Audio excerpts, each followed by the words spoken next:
Wow, it gives me great pleasure today to chat to Errol, or should I say Dr. Errol Hanging Judge Sweeney. How's it, man? How's the UK treating you? Very well, thank you. How are you guys there? We're good. South Africa is always nice and warm. It's summer this side. So you're in Ireland, right?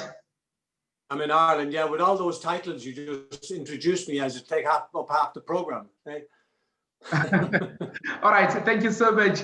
You know, I read somewhere that you started refereeing here in South Africa in the 1970s, early 1970s, 1970, 1971, if I'm not mistaken. That's when my mother was born, right about that time. So you've been in the game for a very long time, eh? That's actually when I started refereeing the 1970-71 season, yes, here in Yo, Ireland. yo, So actually this year I'm actually 50 years 50. involved in refereeing, and I can tell you I am as passionate about refereeing today as I was then. I often wondered, and I'd hear people saying, I'm going to be a coach, I'm going to be a soccer coach, and I often say, why does somebody want to be a soccer coach? The hassle they get, the grief they get, the abuse and so on. And yet here am I actually talking about getting involved in referee coaching. Why would anyone want to do that? Well, I can tell you, I don't know why. My wife, God love her, she's put up with all my ups and downs over the years. My wife now of 47 years, actually. And so she says, I think it's like an itching in your heart that you cannot scratch. Absolutely, yeah. It looks like one of those things that you cannot get rid of. Once the bug bites, I mean, it stays with you forever. So, I mean, refereeing has evolved over the years. And I remember, like, back in the days, the goalkeepers were allowed to handle a back pass, and the laws keep changing. And your hand at some point was offside, but now it's no longer offside. Like, how is it? How do you referee? How does it affect you as the referee? Oh, You used to one. I see. What are you checking there? from this was the original hard copy we used to get. They don't do hard copies anymore. And for a law to change or to be abbreviated or have a new interpretation or whatever, that was done once per year. And you might get 2 or 3 alterations, changes, upgrades, whatever you want to call them, per year. Now, remember, the people who make the changes are IFAB, the International Football Association Board. And just to tell your listeners how that's made up, there are 8 people on that board. 4 are from what they call the home countries, which is the United Kingdom. That's England, Scotland, Wales, and Northern Ireland. It doesn't include the Republic of Ireland, where I live. So they made up the four of the IFAB 8. And I don't know, I suppose they had that privilege because the English invented the game. So I suppose they're going to grab all the power spots. And then the other 4 are made up from the greater FIFA family. Now, that could be all over, and I don't, there's well over 200 members of FIFA now. So 4 are from the UK and the other 4 are from the greater FIFA family. And for a new law to be, or for a law to be changed or upgraded or altered in any way, there has to be a vote, and 6 of the 8 have to agree for any new changes to come in. 6 of the 8. So that's okay. And then they'd make a couple of changes a year, and then it would be in next year's edition of the laws of the game. But now, for heaven's sake, you can get IFAB thing online now. You can go into it and get all the new changes. But last year, I think it was, they made a complete overhaul. They went through this book here, really with a fine-tooth comb, and from law 1 to law 17 they started checking, how can we change this, how does this fit in with the modern era, etc., etc.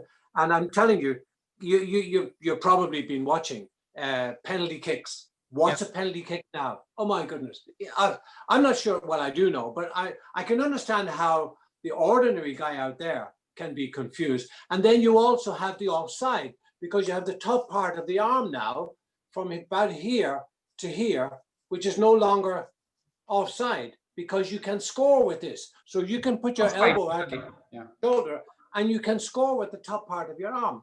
Therefore, that now falls into the offside law, which is law 11. Yes. And so if that is in front of the second last defender at the moment the ball is played, then the player is offside. And you may have seen one for Leeds United's forward Bamford, where he had his arm outstretched like that. And this part here was deemed to be in front of the offside.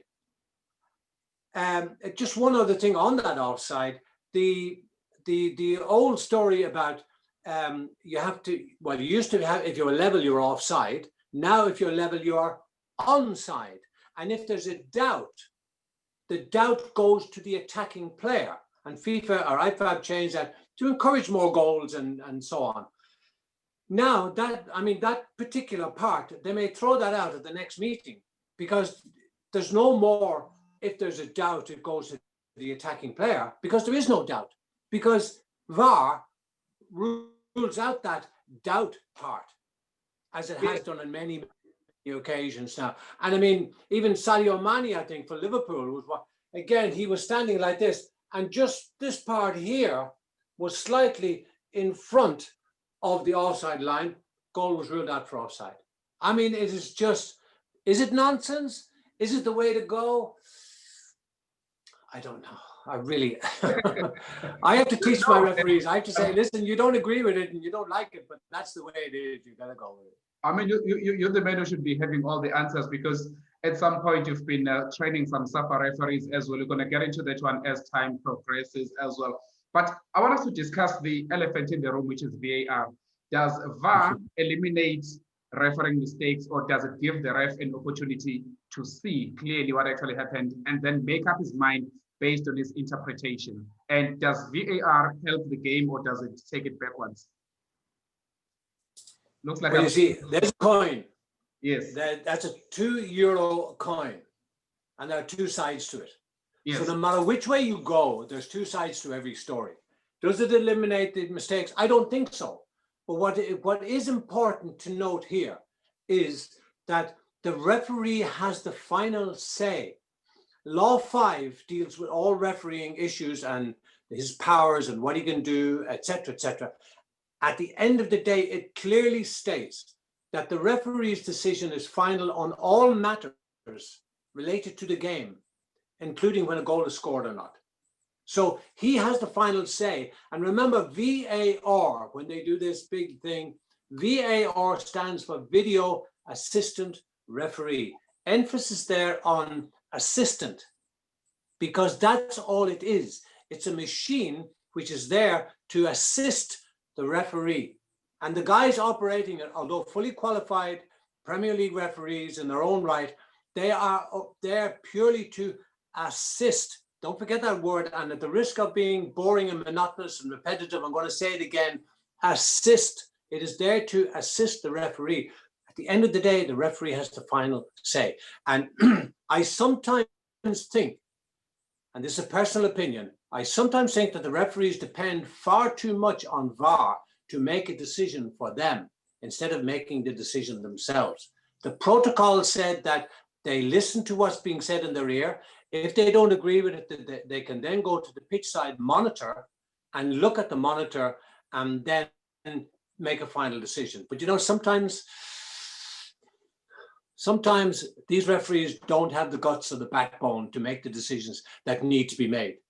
It was never a problem with me, and I got into a lot of hot water by making those really crucial, vital decisions that needed to be made.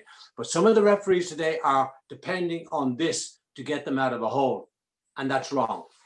Because again, as I say, the Law 5 has not changed. It clearly states, in the opinion of the referee, and also that, to paraphrase, the ref decision is final.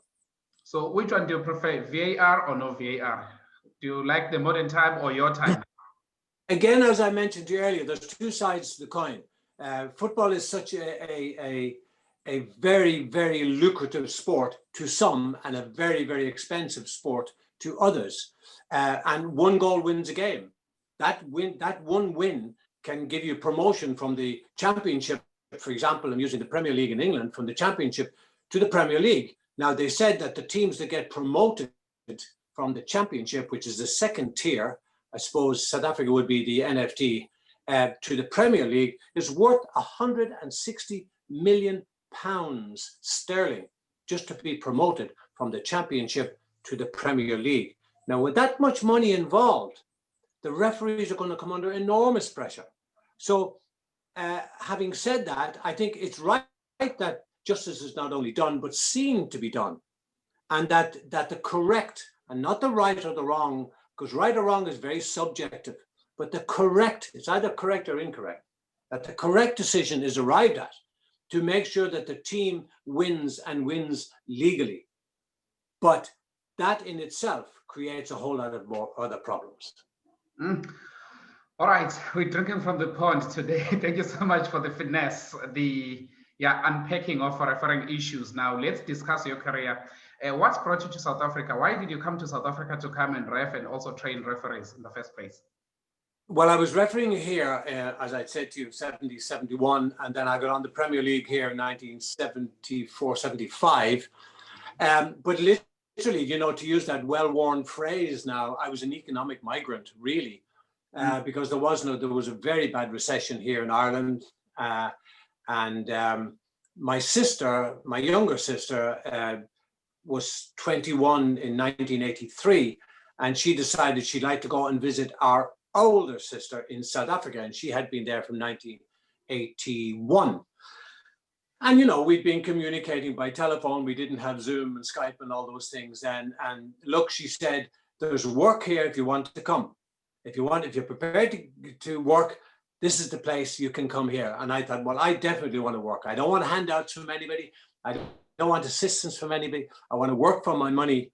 And so she was 21 in 1983. So my wife and I decided to go. We'd never been to South Africa. So we decided to go and have a look and see what. I can tell you now, my friend, when I landed at OR Tambo, I just fell in love with South Africa immediately. I don't know what it was. Again, it was that itching in my heart that you can't scratch. I just fell in love with the country. Perhaps it was the warm weather and the bright sunshine. I don't know, but I just fell in love with it. And I said to my wife, I'm coming back here. We are coming back here. Now, remember, we came back to South Africa in 1985. Just my wife, myself, and our 4 children. And we had a suitcase full of clothes, a head full of dreams, and £5 in our pocket. And we were lucky that my sister was there, so we had somewhere to live and to stay. And gradually it took off there. But I'd already done my homework before I left Ireland, because at that time there was the old NPSL, the National Professional Soccer League. And I had made contact with them, and the head of referees at that time, since deceased, Lord rest him, Aubrey May, I'd been in contact with him, and I told him about my career here and so on. And he said, well, contact me when you come out here, and I'll see if I can arrange a couple of games for you, and we'll come and have a look at you. And I did. He gave me 3 games. And actual fact, I refereed the very last game at Highlands North. And it was between Jomo Cosmos and Jomo and African Wanderers, I think. And it was the very last game on a Thursday night. And the next morning, the diggers were moving in, and there's now a whole shopping center there. So it went on from there. And, you know, I built up and built up and built up. And finally, they put me on a game and running the line. And my very first game was in Witbank Aces. And the referee was Stan Swart. And we've remained friends ever since. And by the way, the fee that time for a referee all the way to Witbank and back was 35 Rand. Yeah. And the fee, well, it gets better. The fee for the assistant, and I was the assistant with the flag, was 22 Rand. Yeah. So, but that's a long time ago. And you know, I refereed the same here as I did, out there as I did here. I was always a very strict disciplinarian. You know, I believe things have to be done correctly, and no fear, no favor to any one team or the other. It doesn't matter what the occasion is. It doesn't matter what the teams that are playing or the players are playing or how famous they are. or how famous they maybe think they are, but they get the same rules. And if they step across the line, well, then they'll get either this or this. It's as simple as that. All right. So when did you decide to call it a day now and become someone who's in charge of like imparting or sharing your knowledge with the other referees and help them grow and become better people, career-wise, and as better humans as well? Well, you're too young to remember, I'm sure, but 1996, the Premier League was formed in South Africa, and all the big clubs broke away, Chiefs and Pirates, and at the time Swallows were way up there as well. And all the big teams broke away, and they formed the Premier Soccer League. And then they brought out Trevor Phillips from London, and he was with the FA at the time. And by pure coincidence, I bumped into him one night. I was assessing a referee at the Rand Stadium, and I just got talking to him, and so on and so on. And then an incident happened when I was also, oh, by the way, So Medici was the CEO at the PSL then, at the NSL before it became the PSL. And I was doing appointments for referees, and I was match commissioning. And there was an incident then that where the referees used to get a 5 o'clock flight to Durban for an 8 o'clock kickoff. I mean, absolutely crazy. Not enough time for flights delayed, whatever, not enough time. And the inevitable happened. Brian Mays, Brian, I can't think of his second name now, was the referee. And he phoned me from the airport. He said, there's after being a lightning strike here by baggage handlers. All flights are stopped. I'm due to get the 5 o'clock to Durban for an 8 o'clock kickoff. I said, Brian, okay, nothing you can do, go home. I got on the phone very quickly. I phoned the late Raymond Rogers. Oh, what an absolute gentle giant. Sadly, he's also passed away now. And I phoned him and I said, Raymond, can you pick up 2 assistants, 2 linesmen at the time, go to Kings Park and referee that game? And he said, yes, I will, no problem. And when all that was done and arranged, I phoned Trevor Phillips and I said, Trevor, this is what happened. The referee couldn't make it to Durban because there was a baggage handlers strike, lightning strike. And immediately what he said to me, he said, fire the referee. I said, no, Clive, it's not, or Trevor, it's not the referee's fault. It's the league's fault for arranging flights so close to kickoff. I said to him, flights for an 8 o'clock kickoff, the referee should not go any later than 2 p.m. And for an afternoon game, they shouldn't fly any later than 9 a.m. And he says, you know, you're right. And I'll never forget his next words, never forget. He said, you're right. Why don't you come and work for the league? And I said, well, make me an offer. And he said, well, you tell me what you want. He said, I'll tell you what, bring your wife to lunch with us on Sunday and we'll discuss it. And I said, okay. And then I became general manager of referees at the PSL. And I stayed there until the end of 1998 when we came back to Ireland. But in the meantime, I had been coaching the referees, the late Ian MacLeod, Ari Soldatas, who's still there, thank goodness, and Ahmed Sali from Cape Town. And Ahmed Sali is really the feather in my cap, because they went to the World Cup in '98 in France, and it was the first year ever, and I mean ever, that 3 officials from one country went to a World Cup finals from any country. Before then, it was a referee and 1 linesman or 2 linesmen, that sort of thing. South Africa were the first to send a full team to be accepted. And they obviously saw the quality in the guys who were sent, who went there, because Ahmed Sali ran the line in the final between France and Brazil. Brazil, yeah, 3-0. Yeah, 3-0, correct.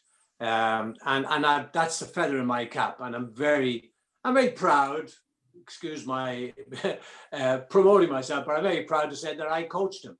And in fact, 3 weeks before he went to the World Cup, he said, I'm running the line on Sunday in a local game. Could you come down to Cape Town and just have a look at me and see am I doing anything wrong? And I went down to the local game. The only thing I could find wrong with him was when the ball was down at the other end of the field, not his half. He was standing on the halfway line. When the ball was down the other end of the field, he was leaning over, standing. You know the way we stand on one leg when we get tired, and then we stand on the other leg. You know that sort of way. Yeah. And I said, you're standing on one leg. You're leaning all your weight on one leg. It looks a bit too relaxed and a little bit. It's not nice. I said, stand on both legs, stand upright. And that was the only thing I found fault with. And he went on to run the line in the final. Fabulous guy, still around, thank goodness. And I do have his phone number, and I make contact with him now and again. Wow. That is so exciting. Three referees from the same country. Then, of course, sorry, I just want to throw in the other ones. There's Jerome Damon. And Enoch Molefe from Bloemfontein. I've also been coaching those for the last, well, they're both retired now. And I've been coaching them as well, secretly and quietly, believe it or not, because they couldn't be seen. I don't know, my name is not very well received in certain quarters. Let me not say where, but in certain quarters, and I don't know why. So I was coaching these guys very quietly and discreetly in the background. And I mean, they've been to 2 World Cups, they've been to an Olympic Games, they've been to 4 AFCONs, they've been to 3 under-17, FIFA under-17 World Cups as well as numerous other high-profile games. And they're my students, and I'm very proud of them. That's absolutely exciting. All I can say is that it's easy to tell that Ian McLeod was coached by you, the way he was so strict and said that no-nonsense attitude about him. And you also pointed it out because obviously Facebook friends, you said there's a lot of hugging and kissing now between players and referees. Referees are soft nowadays. How does that affect you, or how does it affect the game if you're going to let it happen or let it prevail in the early stages of the game? So does it affect you towards the end of the game? What really bugs me about that shaking hands before the game and all that is the hypocrisy of it. It's hypocrite. It's what's the word? It's I can't find the word now. It's hypocrisy, and it's a waste of time, because no sooner has the game started than these guys are not only kicking lumps out of each other, they're also shouting and screaming at the referee. So I say, well, hold on a minute. 2 minutes ago, you were shaking my hand and saying what a great guy I was. And now you're screaming and shouting in my face. So what is the point of it all? I think referees, to be neutral and to be seen to be neutral, have to at all times keep their distance from players. At all times. Because no matter what decision a referee is going to make, somebody is going to disagree with it. And you cannot please all the people all the time. Someone's going to disagree. So it's best that you are not only separate and away from all that, that you are seen to be separate and not be getting involved. I regularly see Premier League referees in England, when a player gets injured and they're going over and they're saying, oh, what's the problem? Oh, you know, and they're tapping him on the shoulder as if he's their best friend. Believe me, my friend, you don't have best friends out there. They're not your friend. They are your friend when you're giving them free kicks, or you're giving them penalty kicks, or you're giving them throw-ins. But if you give one against them, that's a different story. And you've seen it all, I'm sure. So it's best that you are seen to be neutral and separate and autonomous, away from all of that. Just go out, do your job, and I keep referring back, according to the laws of the game. Just do your job, and nobody can question you. Nobody can doubt you. Just make the decisions that are, in your opinion, a penalty, a goal kick, corner kick, free kick, whatever it is. And the other thing I just what I think of it now is that referees are so reluctant almost to make that all important decision inside the penalty area. Remember, a direct free kick outside the penalty area on the halfway line is a penalty kick inside the penalty area. But some referees have their own version of what is a direct free kick, which is a penalty kick, and a direct free kick outside the penalty area. And this is where they lack the guts and the backbone to make those vital decisions And although the teams will be angry at the time, I remember refereeing a game in Tembisa. I was nearly killed. One of the times I was nearly killed. I could, if you had a whole week, I could tell you so many things. I could nearly write a book on it. But I was in Tembisa with Orlando Pirates, and at the time, they're now gone out of business, sadly, Arcadia Shepherds. Deshi Bakhtar was in goal. John Salter, I think, was centre half for Arcadia Shepherds in those days. And I could see, I disallowed 3 goals on Pirates because 2 were offside, clearly. And the third one involved Basham Mishlango. You know Basham Mishlango? Yes, yes. Heard of? Player. Yeah, the powerful. Yeah. Really lovely guy, gentleman. But there was a free kick to Pirates. It was about 5 meters outside the penalty area over to the right. And I said to him, don't kick the ball till I step out the 10 yards. We didn't have spray in those days. I'm going to step out the 10 yards, wait till I blow the whistle. I was just marching up to my 9th or 10th meter or yard when the ball came over my head. And Deshi Bakhtar ran out and crashed into me, fell down, and the ball went in the net. Everybody looking for the goal. I said, no goal. I went back and I yellow carded Basham. I said, I told you not to take that before I blew the whistle. Yeah, and he's looking at me there with a sad face. I said, yeah, yellow card. I said, if you do it again, you're going to get a red card. So I stepped out the guy. Now the crowd went wild. In Tembisa, of all places. In Tembisa. They went absolutely wild. Pirates needed the win, I think, to go top. And in the end, it was a 1-1 draw. Well, you can imagine I wasn't flavor of the month. they weren't happy with me at all. So, but that, I make the decisions. We were locked in the dressing room for an hour and a half, myself and my 2 assistants. And there's a great guy. I've lost contact with him. One of the PSL security, John Shiburi. He was captain in the police, but we had a lot of the security were absolutely 110%. They were absolutely brilliant. And John Shiburi was there that day, and he said, we're going to have to get you out in a Casper. I said, what, John? He said, yeah, the crowd, you can hear them outside, they're banging on the fences, and we might have to call in the army. I said, what, John? What are you talking about calling the army? He said, I'm telling you, these people are angry. So he said, we'll go around the side of the building, and he said, there's about a 20-meter run from the corner of the building, the dressing room, to the Casper. He said, when I say run, you run. It was me that were looking for. They weren't looking for the other guys. They were looking for me. And so we ran and got into the back of the car. And another security guy took my car and drove it out onto the highway, and we picked it up there. Oh, that's only one story. I mean, I was taken out of the boot of a car in Attridgeville one time. They were had to be smuggled out in the boot of a police car. Bloemfontein, I went down to do a relegation game, Celtic and I think it was African Wanderers, and whoever lost the game was going to be relegated. And when I went into the hotel, I said to the manager, don't tell anybody what room I'm in, what floor I'm on. I said, don't even tell anybody that I'm here. He said, no, I won't. I said, no. I said, I'm giving you that instruction. He said, no, I won't. When I got up to my room, there was a bullet on my dressing room, on my bedside. Yeah, a 45, and that's a big bullet. I still have it, actually. I have it upstairs. And now, maybe it was left by the previous occupant. I don't know, but I got the message. Anyway, I went and did the game, and nothing happened.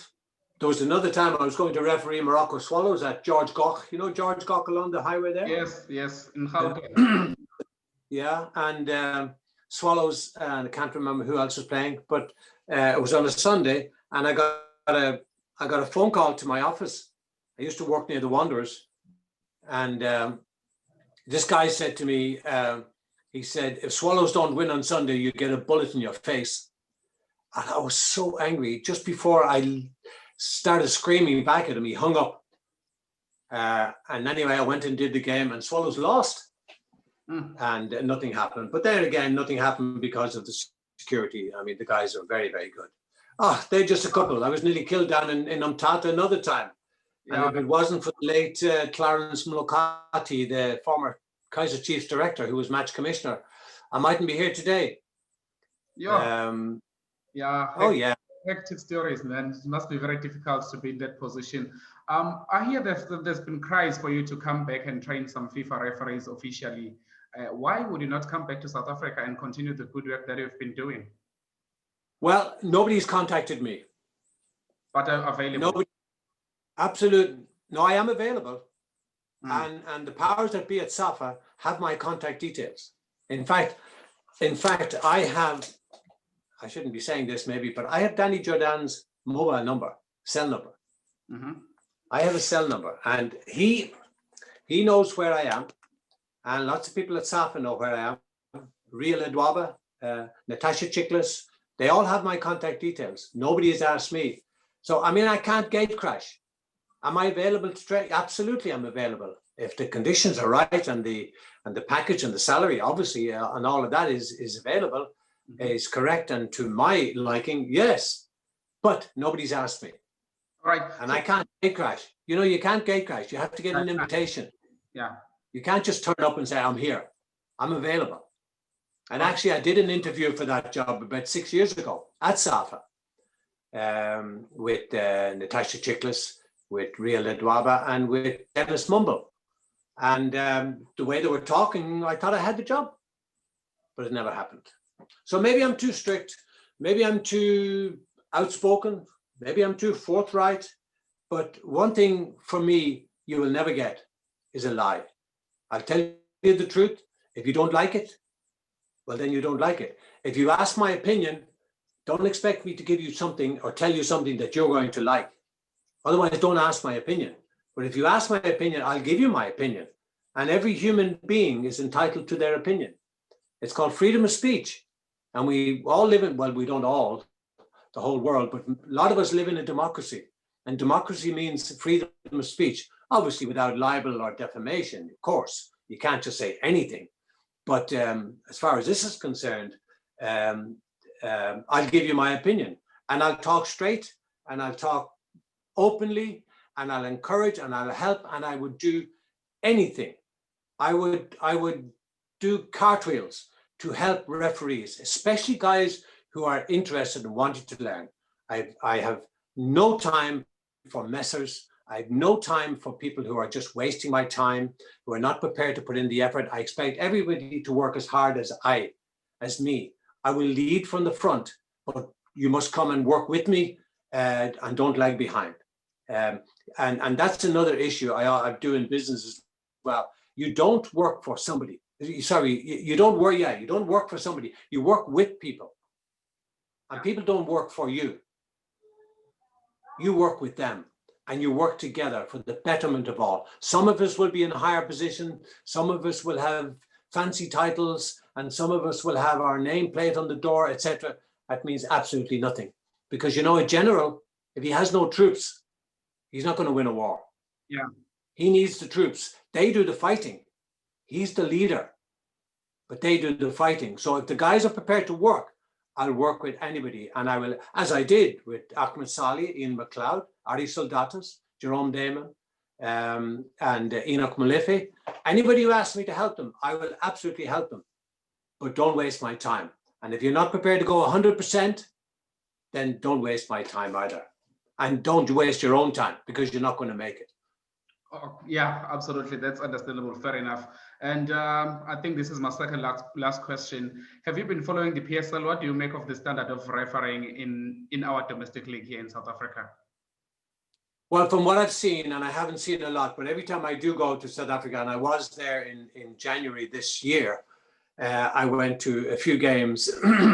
And look, there's always room for improvement, and I don't want to criticize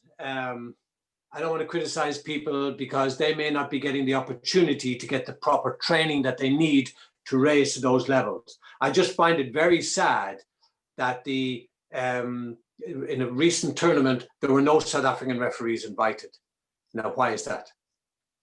South Africa has the potential the potential. And I'm not going to talk about the Bafana because I'm not into that. That's not my area of expertise. But refereeing wise, the potential is there for great things, a la McLeod and Soldatos and Daman and especially Enoch Malifi and especially Ahmed Salih, who got to a World Cup final. It's there. It's waiting. It can be done again. But my goodness, you've got to have the leadership, and they need to bring in somebody who has a free hand, free from all influences, free from any advice. I wouldn't want advice. If they gave me the job, give me the job. You know, President Ronald Reagan once said, surround yourself with the best people available. Tell them what you want done and then stand back. But don't give me a job. Tell me how to do it and then fire me because I failed. I mean, that's not going to work. If I fail because I failed, not because I was doing something that somebody else was telling me to do. And, you know, maybe I'm too forthright, perhaps. I say what I think, but I would never be abusive or rude or anything like that. But I know what needs to be done. Mm-hmm. I know I've done it in the past with the guys I've mentioned. I can do it again with South Africa, and I would love it because I actually do have South African citizenship because I took out citizenship way back in the late 80s. So I have it. It's on my book of life. So I would be prepared, yes, if the conditions were right. But then they must let me in and give me a free hand and don't knock on my door and tell me, oh, you have a look at this. Oh, I need you to promote this referee. Oh, and I think you should give this referee a chance. I would select my own team, and I would have various trainers, if you like, for want of a better word, training referees around the country, little sort of hubs here and there, and then they would look at these referees, and then I would have the final say. I'd come and say, yes, oh, that guy's good. That's how I picked up Jerome Damon. It was at an under-17 SAFA tournament, and I recommended him for the final. And a lot of people didn't want him to be in the final for personal reasons, and I'm not going to mention any names, but they were thinking along the wrong lines instead of the correct lines, and I insisted that he get the final. And look what he's done now.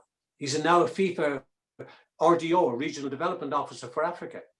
And he's a member of the CAF. I think he's a member of the CAF Referee Training and Development Program. So, you know, it's there. The potential is there, but my goodness, there's a lot of work to be done. Absolutely exciting. Hanging Judge, hearing from you all the way from Northern Ireland. Thank you so much. No, no, not Northern Ireland, Southern Ireland. Southern Ireland. All right. Northern Ireland is still part of the UK. Yeah. Northern Ireland is still part of the UK. I must show you, and for that, okay, I'll let you off with a yellow card. All right. Say it again, it's a red card. I'm going to show you this. You see these here? Yeah, the cufflinks. Can you see what it says? It says yellow card warning. Yes, I can see yellow card warning. Red card send off. Every referee should have a pair of these. Oh, that's nice. They look nice, actually. Every referee should have a pair of those. Thank you so much. I'll stick it up on YouTube and Twitter and everywhere, and you're going to get to see it as well. Okay. Can you also just mention that I have a Monday review show, which goes out on facebook.com/Hanging Judge Ref, which is all one word. Facebook.com/Hanging Judge Ref. And I also write a column for City Press every Sunday. For City Press. Again, it's all on refereeing, nothing only on refereeing. Absolutely. I'd love to be as utterly passionate about my passion at your age as you are, you know. I'm as passionate today as I was all those years ago when I started. Maybe even more passionate today. You can see all my awards up on the back there. You can see all my things up on the back all my refereeing things. I can see. Wow. This is my little office. This is my little It's my little hideaway. That's where you do the show from, actually, the Monday night review show. I've watched it on Facebook, and it's actually absolutely enjoyable, man. Thank you so much, Hanging Judge. Thank you. Thank you.